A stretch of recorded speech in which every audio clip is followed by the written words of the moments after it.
Market में invest करने वाले माइंडसेट के लोग हैं। तो एक बार इसको फास्टली रिकैप कर लेंगे। गाइस अपन Telangana intermediate second year commerce पढ़ने वाले हैं, एसएक्यूज पढ़ने वाले हैं। अगर अपन एसएक्यूज की बात करेंगे बोले तो यहाँ पे 60+ एसएक्यूज है, मतलब 60+ क्वेश्चन आंसर हैं अपने को। उसमें से एग्ज़ाम में 6 क्वेश्चन आंसर आते हैं और 4 अपने को लिखने का रहता। 5 मार्क्स का एक रहता जिसमें अपने को 4 लिखना था। 5 × 4 20 मार्क्स अपने को गेन होते इससे। तो ये एसएक्यूज के हाथ से मैं थोड़े इंपॉर्टेंट आंसर लाया, जैसे कि for example primary market, secondary market, bulls and bears, types of retail loan, define insurance, explain the principles of insurance, special provisions for MSME. ऐसे बहुत क्वेश्चन हैं, मतलब इस लोगों को इतना हार्ड भी नहीं है। मैं सिंपल नोट्स फॉर्म में लिखा, जैसा कि आप देख सकते हैं। तो कितना इजी और सिंपल फॉर्म में लिखे हुए है। इसको एक बार देख लिया लेता पूरा आंसर याद आता पूरा एग्जाम का। ऐसे कि उस 6 पेजों में लिख दिया और आपको इसकी पीडीएफ भी मिल जाती, बहुत ईजी फॉर्मेट में है। तो अपन स्टार्ट करेंगे प्राइमरी मार्केट सेकेंडरी मार्केट से। Primary market deal with the issue of new share. Issue of new share जो नए स्टॉक रहते हैं वो primary market secondary market capital market का ऐसा है, मतलब ये शेयर मार्केट से डील करते हुआ है। मतलब शेयर मार्केट में अगर आप पहली बार जब इन्वेस्ट करते तो आपको प्राइमरी मार्केट होना, उसके बाद आपको सेकेंडरी मार्केट होना, समझिए ना। तो प्राइमरी मार्केट का पहला पॉइंट है, it deals with the issue of new shares, it deals with the marketing of existing share. मतलब यहाँ पे इंपॉर्टेंट पॉइंट क्या है, यहाँ नए शेयर्स के लिए, यहाँ पे एग्जिस्टिंग शेयर्स के लिए। ये मैं अंडरलाइन भी करके बता दिया, देखो। It enables the company to sell the securities directly और थ्रू इंटरमीडिएटरीज। मतलब इसका जो कंपनी के जो शेयर्स रहते हैं उन्हें सेल करने के लिए अनेबल यानी अलाउ कर देती कंपनी को, जो कि प्राइमरी मार्केट अलाउ कर देती कंपनी को कि सेल कर दे सकते हैं आप अपने डायरेक्टली या फिर इंटरमीडिएटरीज। और इसमें एक्सचेंज चलता रहता है। यहाँ पे खाली सिर्फ सेल कर रहे हैं, यहाँ पे खाली बेच रहे हैं, यहाँ पे बेच रहे भी खरीद रहे भी। किस में? सेकेंडरी मार्केट में। इसमें क्या है? डायरेक्टली कनेक्टेड, इसमें indirectly connected. Directly connected, indirectly connected. किससे? Formation of promotion of capital formation. किससे? Promotion of capital formation. इसमें क्या चलता है अभी, जैसा कि मैं आपको बताया, buying of share, buying and selling of share. क्या चलता है इसमें? Buying of share, buying and selling of share. इसमें जो प्राइस वैल्यू रहती है, जैसे कि शेयर की, जैसे कि फॉर एग्जांपल एप्पल के स्टॉक की वैल्यू अलग है, किसी स्टॉक की वैल्यू अलग अलग रहती है। तो इसमें स्टॉक की वैल्यू कौन डिसाइड करते हैं? Management of company. इसमें मैनेजमेंट ऑफ करने में जो कंपनी का जो मैनेजमेंट है वो डिसाइड करता है शेयर का प्राइस क्या रहता है।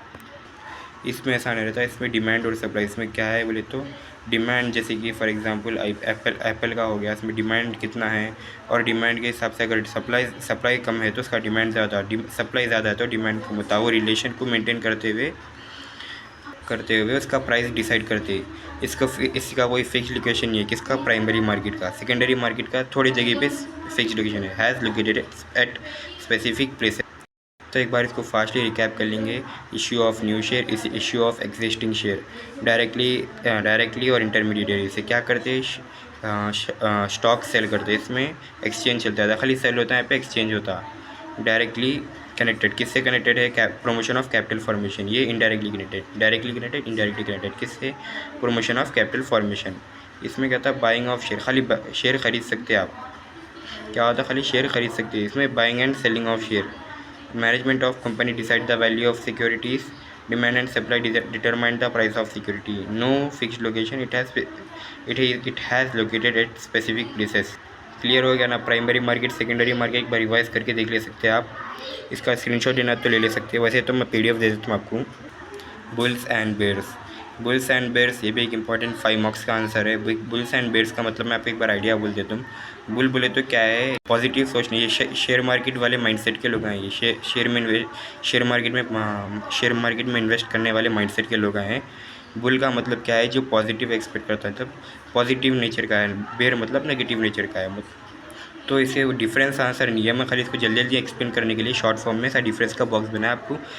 बुल्स का ऐसा लिखना है, नीचे बेयर का आंसर अलग लिखना है, मतलब थोड़ा गैप दी के लिखना है। चलो बुल्स का स्टार्ट करेंगे। Expect rise in price. Expect rise in price मतलब कभी भी पॉजिटिव नज़र से दिखता है कि ये आज नहीं तो कल इसका प्राइस बढ़ जाएगा। Bears expect fall in price. जैसा कि एक पॉजिटिव इंसान हर बार कुछ अच्छा नया सोचता, वैसे एक नेगेटिव इंसान हमेशा अपना बुराई सोच लेते बढ़ता। अभी ने एक्सपेक्ट करा और क्या बोलते हैं, शेयर जो स्टॉक मार्केट में जो शेयर खरीद रहा है, कई कैसे खरीदा, उसको अच्छे प्राइस में सेल करने के लिए बेच रहा है। कौन? बुल माइंडसेट के लोग। और ये सेकेंड पॉइंट को थोड़ा ज़रा अच्छा समझ लो। कई बोले तो इसमें ये तो 5 मार्क्स का आंसर अलग है, इसके साथ अंदर 2 मार्क्स लेम डक का भी आंसर छिपे हुआ है। तो मैं इसे एक बार क्लियरली समझा देता हूँ आपको। जैसा कि मैं आपको बोला, बेर का नेचर क्या रहता है, नेगेटिव रहता है। क्या रहता है, बेर का नेचर नेगेटिव रहता है। उन्हें कभी भी फॉल, अब जैसे कि आप देख सकते हैं फॉल इन प्राइस, मतलब फ्यूचर का ऐसे वेट करते रहता है उन्हें, कभी प्राइस गिरेगा, कब कम होता है, कभी अगर तो उन्हें वो वेट करते रहता है। उसके हिसाब से 2 सिचुएशन वेट हुआ तो क्या होता है, कभी प्राइस बढ़ सकता है, और एक सिचुएशन क्या है, यहाँ प्राइस कम होता है, यहाँ कभी या तो प्राइस बढ़ता है या तो कम होता है। ये होता ना एक टाइम के बाद।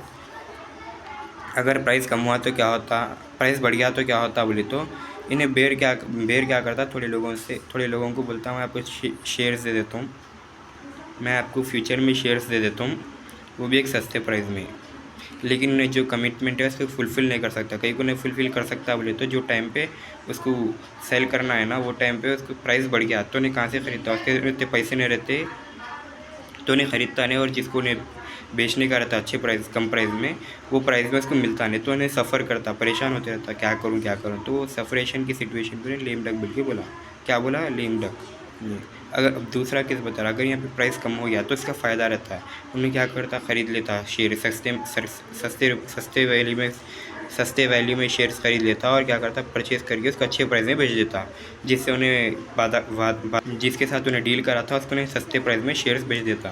थर्ड पॉइंट क्या बोले तो लोगों की टेंडेंसी बोले तो अब जैसे कि बुल मतलब बैल, एक बैल क्या करता है, कभी भी सींगों से उछाल देता है। तो वैसी चीज़ ग्राफ अपन देखते ना, स्टॉक मार्केट का ग्राफ बढ़ते रहता वैसी उन्हें उसके सींगों की पावर से ऐसा उछालना, इसके ऐसे उसको बुल बोल के दे दिए, मतलब उन्हें कभी भी ऊपर उछाल डाल दी।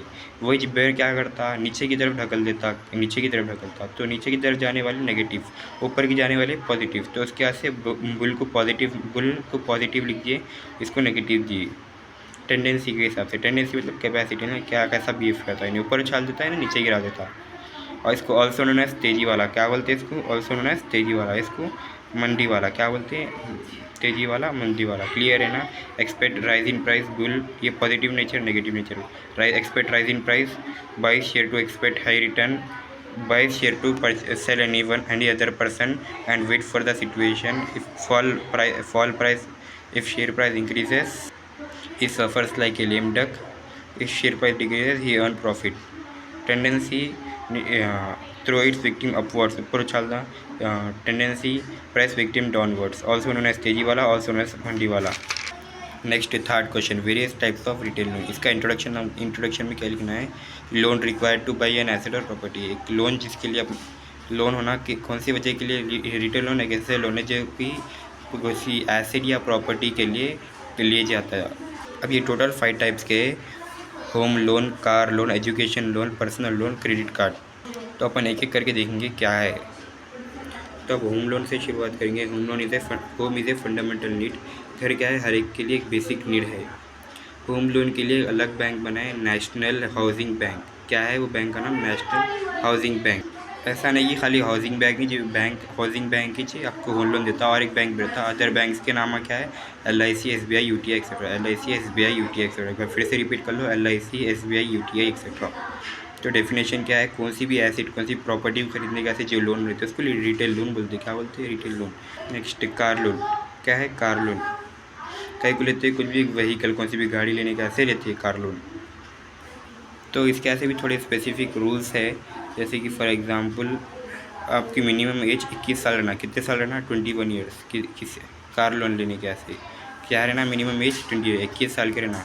मिनिमम इनकम एक साल में आप कम से कम 2.5 लाख यानी 2,50,000 के ऊपर, या फिर 2,50,000 कमाना, कम से कम इतना कमाए तो आपको कार लोन देते, नहीं तो नहीं देते।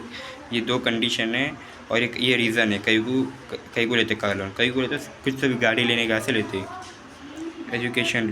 एजुकेशन लोन नाम से समझ में आ जा रहा, पढ़ाई कैसे होने का है। पढ़ाई कौन पढ़ते, स्टूडेंट फ्रेंडली लोन। अब छोटी मोटी पढ़ाई कैसे ज़्यादा लोग नहीं लेते, लेकिन बड़ी पढ़ाई कैसे लेते, जैसे कि फॉर एग्जाम्पल ग्रेजुएशन कोर्स करना, कुछ से भी पढ़ा, या फिर पोस्ट ग्रेजुएशन। और इसमें भी दो किस्म के लोन रहते हैं। मिनिमम लोन्स, स्टडिंग इंडिया, अगर आप इंडिया में पढ़ रहे तो मिनिमम 10 लाख का लोन देते हैं। अगर आप एब्रॉड यानी इंडिया के बाहर पढ़ रहे, न्यूजीलैंड और एशिया कहीं और पढ़ रहे तो आपको कितना 25 लाख देते हैं। इंडिया में 10 लाख, एब्रॉड 25 लाख।